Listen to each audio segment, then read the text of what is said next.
이제 집을 사기가 점점 어려워진다는 의미가 되는 거고, 올해 상반기까지는 경기도 의도적으로 조금 떨어지도록 만들어 놓고, 그리고 하반기부터는 요거를 조금 부양하면서 하반기에 갈수록 트럼프가 되게 잘하고 있다 이런 느낌이 들게끔 이도를 한 뒤에 내년도에 확실한 건 하나가 있습니다. 지금보다 좋아지지 않을 거라는 건 확실합니다. 안녕하세요, 한윤지의 미국 스며들기입니다. 네, 지금 트럼프가 여러 가지 정책들을 지금 불도저식으로 밀어붙이고 있는데, 이 가운데 제가 생각하기에 부동산에 직접적으로 영향을 미칠 수 있는 정책들이 있어서 제가 오늘 그 부분에 대해서 이야기해 보려고 합니다. 제가 생각하기에는 약 두 가지 정도가 있어요. 하나는 FH 융자가 더 이상 비영주권자에게는 혜택을 주지 않는다. 그러니까 영주권자와 시민권자에게만 혜택을 주겠다. 이런 내용이 하나가 있고요. 그리고 또 두 번째는 우리가 집 구매할 때 융자를 받을 수 있도록 해주는 정부 후원 기관이 있는데, 이 기관들이 민영화가 된다. 이렇게 두 가지 내용이 있습니다. 제가 생각하기에는 개인적으로 굉장히 중요한 이슈고, 또 많은 사람들이 분명히 알아야 할 내용이라고 생각이 드는데 아직까지는 이슈화가 안 된 것 같아서 오늘 특별히 제가 전문가분을 한번 모시고 같이 이야기를 나눠보려고 합니다. 안녕하세요. 안녕하세요. 네, 프라임 홈론의 오세재 대표님이십니다. 간단하게 자기소개 부탁드릴게요. 예, 저 프라임 홈런스에서 근무하고 있는 오세재라고 하고요. 오늘 좋은 자리에 초대해 주셔서 감사합니다. 요새 유튜브 스타셔가지고 여기저기 많이 나오시던데 너무 여기저기 기웃거린다고 욕먹고 있습니다. 나와주셔서 감사드립니다. 감사합니다. 네. 그러면은 우리가 좀 얘기를 좀 해볼게요. 대표님, FH 융자가 그러니까 쉽게 얘기하면 크레딧 조금 부족하거나 아니면 다운페이먼트가 조금 부족해도 정부가 보증을 해줘서 융자가 가능하게끔 하도록 하는 이런 제도인데, 이게 그렇죠. 지금 이제 영주권자하고 시민권자만 가능하게 바뀌는 거잖아요. 맞습니다. 이게 일단은 일반적으로 들으시는 시청자분들께서 이해하시기 좀 좋게 간단하게 설명을 드리면, 융자는 컨벤셔널 론이라는 게 있고 FHA 론이라는 게 있고 뭐 군인들이 받는 VA 론도 있고 여러 가지가 있습니다만, 가장 중요한 거는 이 융자가 잘못됐을 때 은행의 손해를 누가 보장을 해줄 건가에 대한 융자 보험을 컨벤셔널 론은 일반 사설 융자 보험회사들이 들어주는 PMI라고 해서 프라이빗 모기지 인슈런스 컴퍼니들이 보험을 들어주는 거고, FHA는 정부가 그 역할을 하는 겁니다. 이게 가장 큰 차이점인데, FHA 융자는 아무래도 정부가 인발부가 되어 있기 때문에 조금 더 안전적이겠네요. 그렇죠. 소득이 높지 않거나 아직 완전하게 크레딧이 셀되지 않은 분들도 집을 살 수 있는 기회를 제공하는 걸 가장 큰 목적을 갖고 있는데, 이 부분에 대한 걸 이제 3월 26일에 전격적으로 발표를 한 거죠. 이미 발표를 했죠, 지금. 예, 이미 발표가 시행은 나와요. 언제부터 지금 시행이 되는 거예요? 이제 5월 25일 이후부터 해서는 영주권자 또는 시민권자를 제외한 나머지는 신청 자격 조건에서는 제한이 되는 걸로 그렇게 바뀌었습니다. 저희 손님 중에 뭐 E2 비자나 뭐 H1, L1 이런 비자를 가지신 분들도 사실 FH 융자를 많이 받으셨거든요. 맞습니다. 그러면 이분들 같은 경우는 어떻게 해요? 지금 이 받으신 경우는 혹시 소급 적용이 되는 건지? 그렇지는 않습니다. 일단 융자가 법이 허용되는 시점에 사셨던 분들한테는 다시 소급 적용이 되는 건 아니고, 문제가 될 수 있는 거에 대한 건 아직 가이드라인이 정확하게 다 나오지는 않았습니다만, 원래 FHA 융자는 스트림라인 리퍼런스라는 걸 받을 수가 있게 되어 있거든요. 이걸 재융자 받으실 때 이분들이 해당 사항이 되냐 안 되냐는 아직 명확하지는 않습니다. 저도 지금 FH 스트림라인을 재융자를 받으려고 기다리고 있는 상황인데, 영주권을 갖고 계시면 괜찮은 게 맞는 거고, 네. 영주권자가 아닌 E2 비자나 뭐 L1 비자나 비자 타입이나 워킹 퍼밋을 갖고선 FHA를 받으셨었다면은 재융자를 할 때는 이게 FHA로 다시 허용이 되는지에 대한 거를 다시 한번 봐야 됩니다. 그거는 가이드라인이 정확하게 아직 안 나온 상태인가요? 아직 세부 상황은 아직. 그럼 이거 조금 더 지켜보긴 해야 되겠네요. 그렇죠. 그렇다면은 이게 5월 25일부터 적용이 된다고 하면은 지금 L1이나 H1 비자를 가지신 분들이 집을 찾고 계신 분들이라면 언제까지 집을 조금 빨리 이걸 해야 되는 건지. 일단 5월 25일 이전에 FHA 케이스 넘버를 어사인을 받게 되면은 크로징은 5월 25일 이후에 하셔도 돼요. 그러면 25일 전에 FHA 어사인 넘버를 받는다고 말씀하셨는데, 네. 그거의 의미가 어떤 걸까요? 그러니까 FHA는 하우징 어반 디벨롭먼트가 이 사람은 이 집을 살 수 있는 거를 FHA가 보증을 서준다라는 번호를 먼저 발급을 해줘요. 어느 랜더에서 융자를 하더라도 한 번 번호가 발급되면은 그 집에 같은 손님이라면 그 번호가 계속 따라다니게 돼 있는 거죠. 이 번호가 발급이 5월 25일 전에 돼야 되는데, 구입을 할 집이 결정되지 않았다면은 어사인 넘버를 신청할 수가 없게 돼 있습니다. 그럼 지금 쇼잉을 하고 있는 사람이라면 조금 빨리빨리 좀 움직일 필요가 있네요.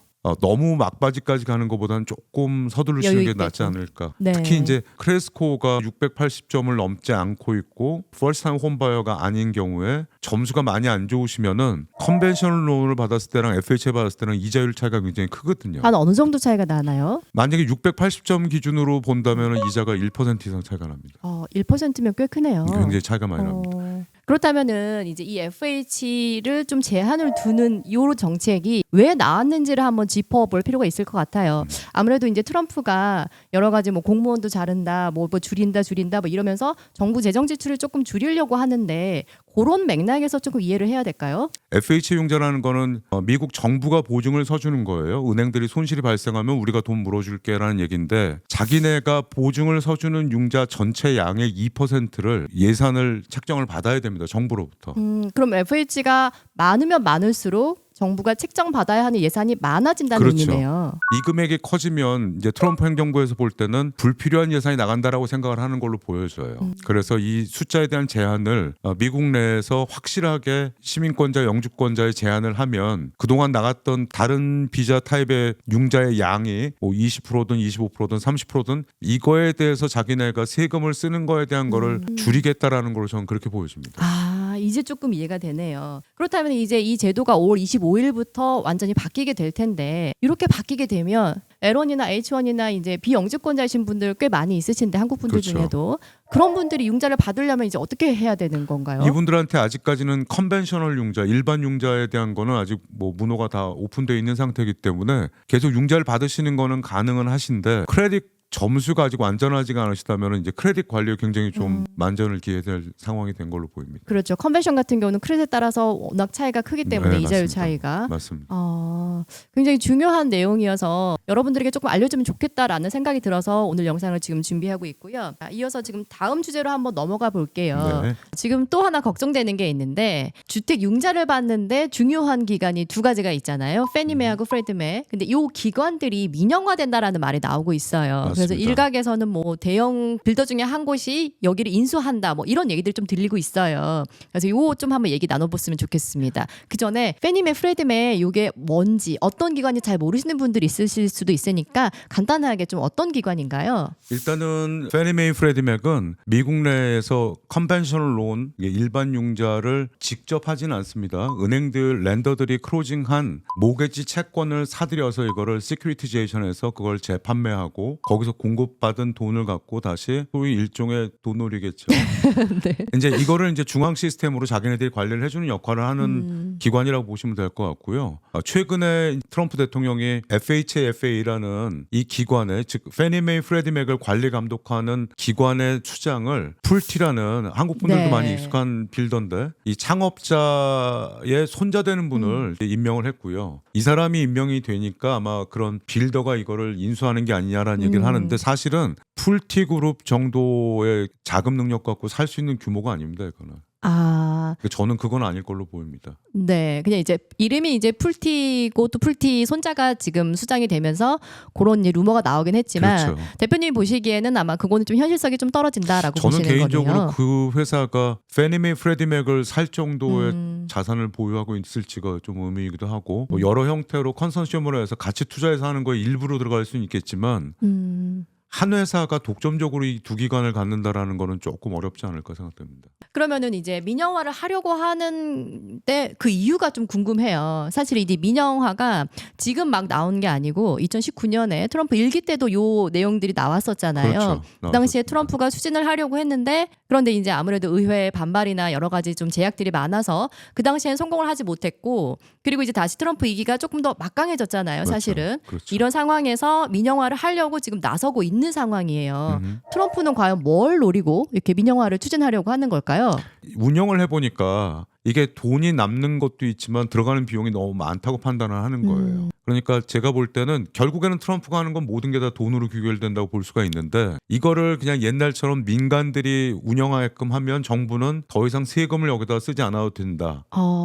제가 볼 땐 가장 중요한 건 역시 금전적으로 내가 예산을 이렇게 줄여냈다라는 거에 대한 공적의 하나로서 이걸 보고 있지 않나 이렇게 봅니다. 줄이면서 그걸 좀 보여주는 그렇죠. 효과를 내고 그렇죠. 만약 이걸 민영화를 한다고 하면은 민영화하면서 팔아서 돈을 좀 벌어들일 수도 있는 거고요. 그렇죠. 그러니까 이게 대통령 선거 결과가 끝나기 전 10월 30일 정도로 돌아가서 이 애니메이라는 곳의 주식 가격을 보게 되면 그때 당시에는 1불 30전 정도 했습니다. 스탁 쉐어당. 네네. 이게 최고로 많이 치솟았을 때, 즉 민영화가 가시화될 거다, 현실화될 거다라는 루머가 계속 나오고 난 다음에 제 기억으로는 2월달에 최고로 올랐을 때 8불까지 올랐기 때문에 많이 올랐네요. 대략 한 8배가 올랐죠. 그러니까 이 가격을 올라가게끔 만드는 거는 민영화를 할 때 이 기업의 가치를 받는 건 주식으로 받잖아요. 그러니까 그렇죠. 아무래도 그런 루머들을 계속 좀 더 많이 생성하는 게 아닌가 생각이 들어요.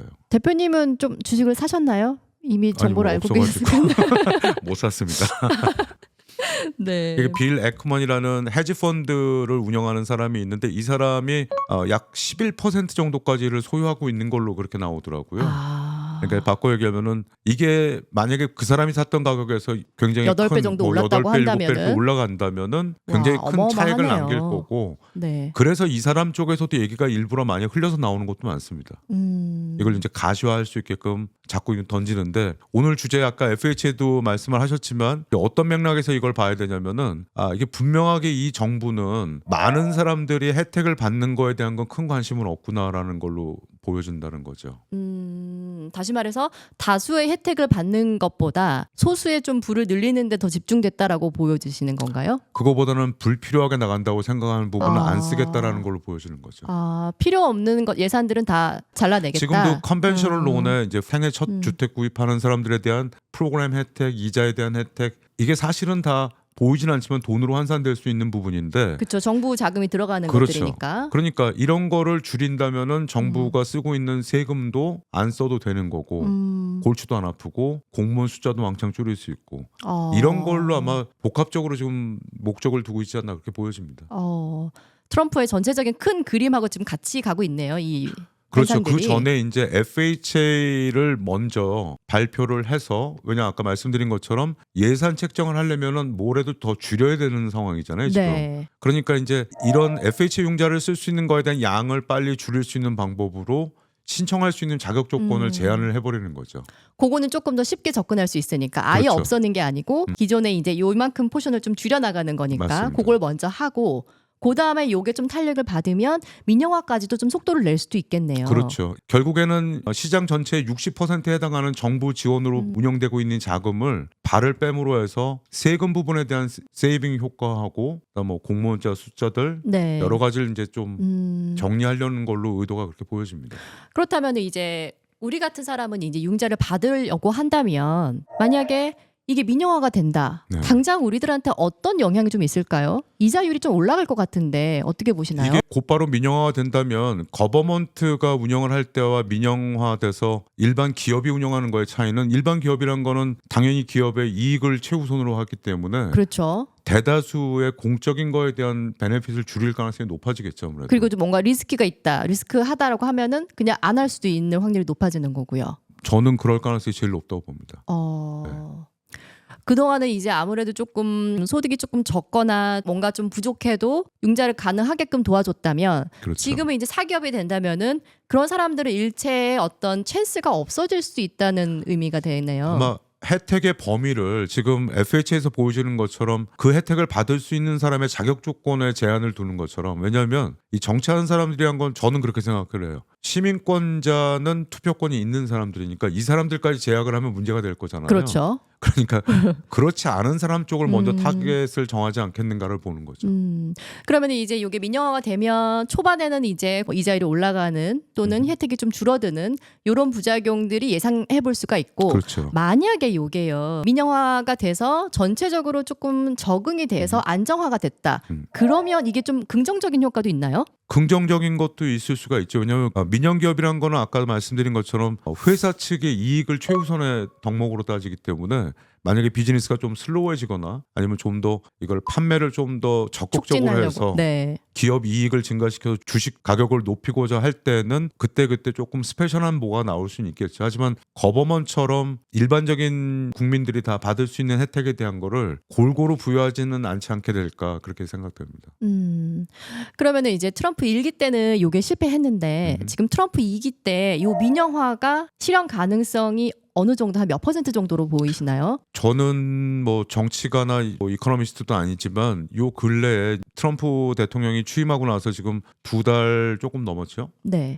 근데 이 2달 조금 넘은 거에 세상은 거의 너무 한 많이 30%는 변했어요. 변한 것 같은데 네. 이게 이런 기관을 민영화하고 한다라는 걸 아무리 대통령이 행정명령을 내린다 하더라도 무조건 통과되지는 않아요. 의회 승인을 받아야 예, 되는 승인을 거죠. 받게끔 돼 있죠. 근데 음. 이게 내년도에 상하원 선거 전체 다 물갈이를 하게끔 돼 있어요. 네. 이거 뭐 제 생각입니다만 지금 트럼프가 이렇게 몰아붙이는 이유도 지금 경기가 아직은 선거에 영향을 미치는 정도까지 가까운 시점은 아니기 때문에 기간이 조금 있으니까. 그렇죠. 네. 뭐 절대적으로 제가 볼 때는 내년도에 가서 이 상하원 결과가 어떻게 나오냐에 따라서 살아남을 수도 있고 바뀔 수도 있고가 결정되지 않을까. 그러니까 내년도 상하원 선거에서 이기기 위해서 지금 올해 상반기까지는 어느 정도 재정 지출을 줄이고 경기도 의도적으로 조금 떨어지도록 만들어 놓고 그리고 하반기부터는 요거를 조금 부양하면서 하반기에 갈수록 아 트럼프가 되게 잘한다 잘하고 있다 이런 느낌이 들게끔 유도를 한 뒤에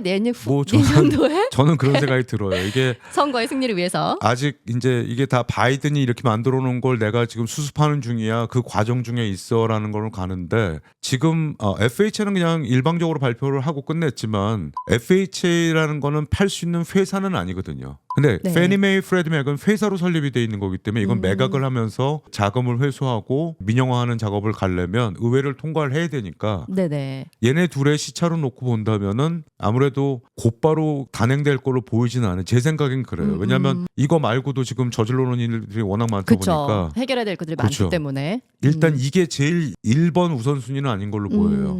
하지만 내년도 선거 결과가 어떻게 흘러가는가에 따라서는 그리고 또 지금의 이런 관세나 이런 거에 대한 게 조금 잦아들게 되면 뭐 안정이 되고 자기 공적으로 돌아오게 되고 하면 마음대로 밀어붙이는 속도가 빠를 수도 있지 않을까라는 생각을 하는 거죠. 네. 그러면 지금 말씀을 나누는 과정에 제가 생각이 든 건데요. 지금 우리가 뭐 FH도 그렇고 페니메도 그렇고 프레드맥도 그렇고 이 모든 것들이 사실 조금 돈이 좀 부족하거나 크레딧이 조금 나쁘거나 이제 이런 분들에게는 조금 불리한 제도예요. 그렇죠. 근데 그런 분들은 이제 집을 사기가 점점 어려워진다는 의미가 되는 거고 그러면은 그분들은 렌트를 들어가셔야 되는 거고 그분들한테는 그렇죠. 안타까운 얘기지만 또 반대로 요걸 또 역으로 생각해 보면 렌트 수요가 많아진다는 의미가 될 수도 있는 거네요. 현상이라는 거는 다 일어나고 나서 봐야 사람들이 어떻게 움직였다라는 거에 대한 정확한 평가가 나올 텐데 아무래도 이제 대출을 받을 수 있는 거에 대한 옵션이 좀 줄어들기 시작했다라는 거는 집을 구입하는 사람들 입장에서 볼 때는 집을 살 수 있는 가능성이 조금 더 떨어지는- 낮아졌다고 봐야 되는 거. 네. 이걸 이제 집을 파는 분 입장에서 볼 때는 빠른 속도로 팔리지 않을 수도 있다라는 점. 저는 이렇게 봐요. 그러니까 어느 한쪽에만 이게 직접적인 타결이 아니라 셀러와 바이어 양쪽에 다 영향이 있을 걸로 보입니다.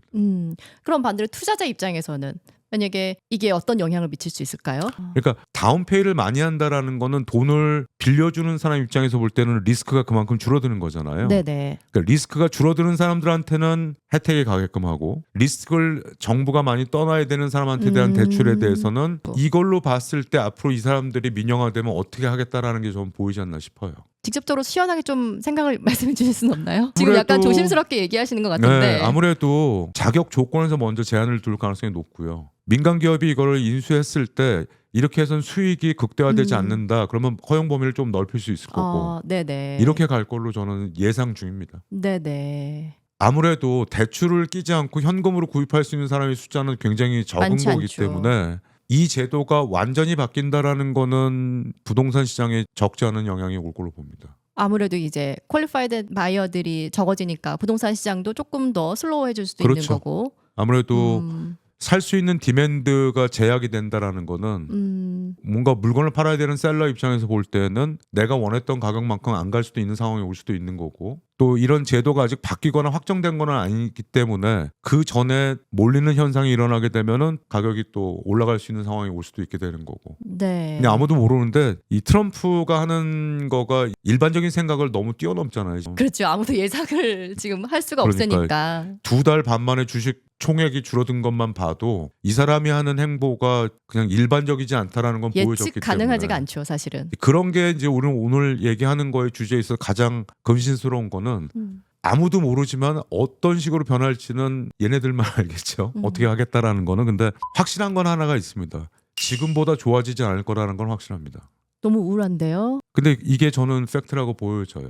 왜냐하면 지금보다 좋아질 거다라고 하면 이런 뉴스가 나오지 않았어야 되는 거고, 그렇죠. 그렇죠? 네. 그리고 저는 FHA 변동이 발생을 하지 않았어야 되는 게 맞는 건데 이건 제 그냥 가설인데 이렇게 보여져요. 이제 뭐 FHA든 컨벤셔널 론이든 뭔가에 제약을 많이 둔다라는 거는 사고자 하는 거에 대한 디맨드가 좀 주춤할 수 있는 가능성이 높아지는 거잖아요. 네. 그러면 주춤한다는 얘기는 집값도 집 가격이 좀 떨어질 수 있겠다라는 네. 거고 사실 트럼프가 바라는 게 그거잖아요. 집값 안정. 집값을 더 이상 많이 오르지 않도록 근데 하는 거. 이 양반이 하는 방식이 좀 많이 과격한 거죠. 그죠? 네. 왜냐하면 지금 주식에서 손실이 난 부분만 해도 많은 사람들이 주택을 사기 전까지 내가 돈을 좀 자산 운용을 해서 조금 더 불려보겠다라는 생각을 안 하는 사람은 없거든요. 그럼요. 근데 얘가 지금 녹아내리다 보니까 미국의 소비가 저는 좀 많이 줄어든 걸로 보여지거든요. 좀 나오는 수치도 그렇고. 네네.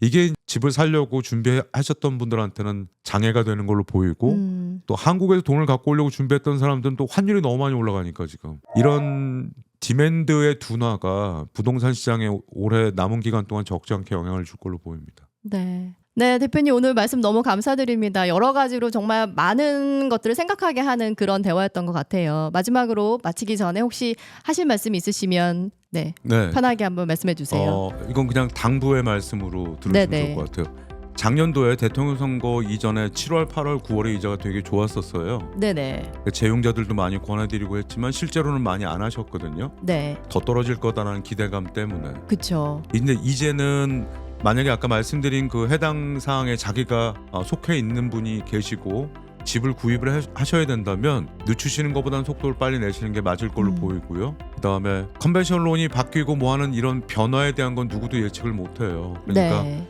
이게 내가 반드시 필요한 거다라고 한다면은 더 기다리는 것보다는 빨리 행동에 옮기시는 걸 전 추천드립니다. 지금 할 수 있을 때 하는 게 낫겠다 맞습니다. 이런 말씀이신 맞습니다. 거네요. 네, 오늘 말씀 너무 감사합니다. 네, 네. 감사합니다. 네, 부동산 시장이 지금 굉장히 불안한 건 맞습니다. 그럼에도 불구하고 누군가는 돈을 벌고 또 누군가는 기회를 얻듯이 그 기회를 받고 돈을 버는 사람들이 우리 구독자님이었으면 좋겠다는 생각에서 오늘 이 영상을 준비했습니다. 오늘 너무너무 감사드리고요. 감사합니다. 우리 저기 좋아요, 구독 이거 한번 같이 해주시겠어요? 좋아요, 구독, 알림 설정, 댓글. 네. 네. 기네요. 시작. 여러분 좋아요, 좋아요, 구독, 알림 설정, 댓글 부탁드립니다. 부탁드립니다. 아 뭐야 박자를 왜 이렇게 못 맞춰? 괜찮아요. 좀 틀려도 돼. 그거 어떻게 딱딱 맞춰. 여러분 다음에 만나요.